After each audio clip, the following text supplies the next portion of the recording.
Hey guys, today we're going to be talking with Bryce Swanson. Hello. He's one of our longtime teachers, so that's today's teacher feature. So, what's up, Bryce? Not much. We got I guess 6 minutes between lessons here. This is going to take like 4 minutes. Lightning round. This is going to be like 4 minutes long. First off, how long have you been teaching at the academy now? I think it's going on almost 5 years. I think started early 2017, I think it was. Probably about a year before we moved over into the current location. Maybe November of 2016. Okay. I'm not entirely sure. I don't even remember. I'm not even sure how It's the been whole a thing while. came together. Yeah.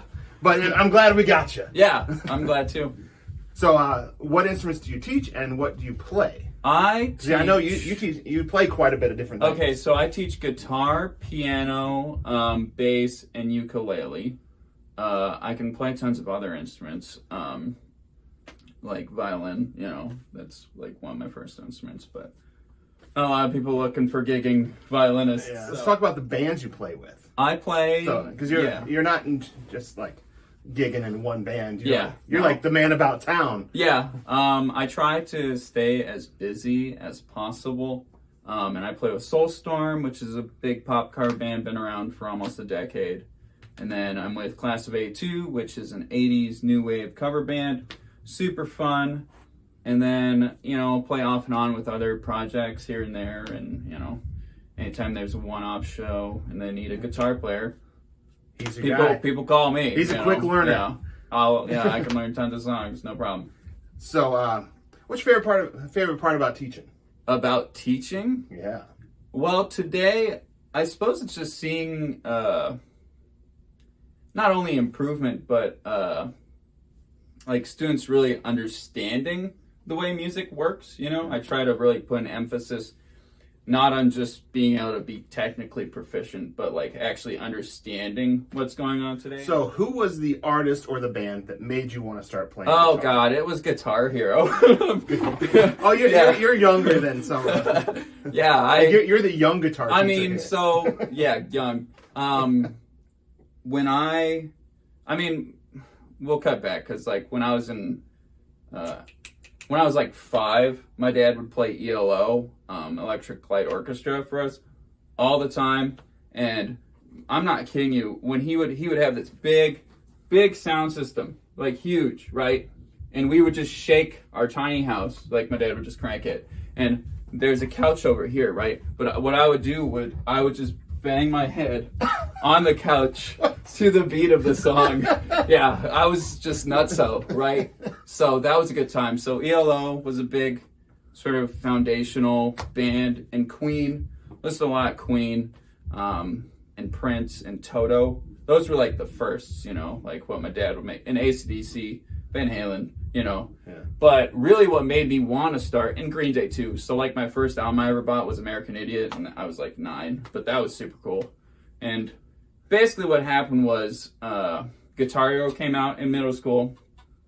Everybody thinks guitar is cool. I had already been listening to all this music. I was and I can already play the violin, and I play the piano, so might as well sort of smash those two common interests together and do something that's actually kind of cooler, you know?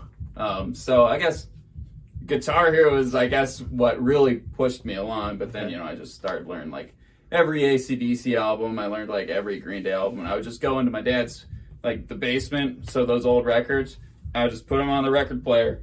And that sound system was just in the basement now. And so I just learned, I would just put the records on. I would just play with them, What is the last song you listened to? Well, if we're counting teaching. Anything. Yep. Well, yeah, I was just teaching, and I was teaching, what was it called? It's called Heartless by Diplo and Morgan Wallen. Okay. And a little girl wanted to learn it, so I taught it to her. There you have it. All right, great. If a movie was made about you, who would play you? Well, when I was in college, I was doing a performance, and somebody told me I looked like Tom Cruise.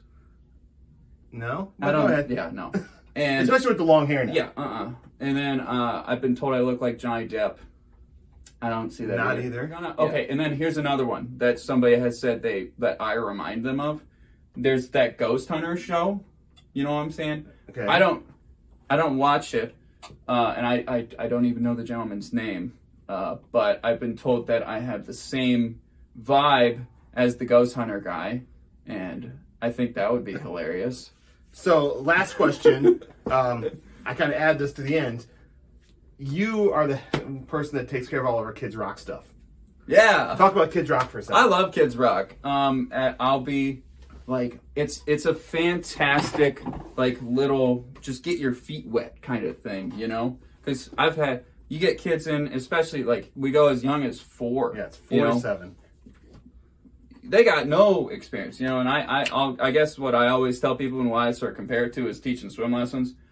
I used to teach swim lessons, like, all the time in high school. And so I sort of compare these KidzRock classes to beginner swim lessons. You know, you're going to learn how to float, you're going to learn how to blow bubbles, but eventually you're going to start swimming. You know what I'm saying? Doggy paddle, maybe some backstroke, you know, doing some glide, right? So KidzRock, we just sort of lay that foundation for later on when you are old enough to, like, really sit down and practice, you know. Like, we've found KidzRock allows your students to try out all the basic band instruments like keyboard and drums and guitar. And it allows the kids to decide which one they like the most. And then it gives them the foundation to funnel into the private lessons where we can actually start practicing and really focusing on technique as opposed to just, you know, kind of playing with basic quarter notes and eighth notes. So that's a little bit about Bryce. Yeah. We're gonna get back to teaching some lessons. Yeah. So Yeah. see you later. If you want lessons with Bryce, let us know. Yeah, cool. Bye.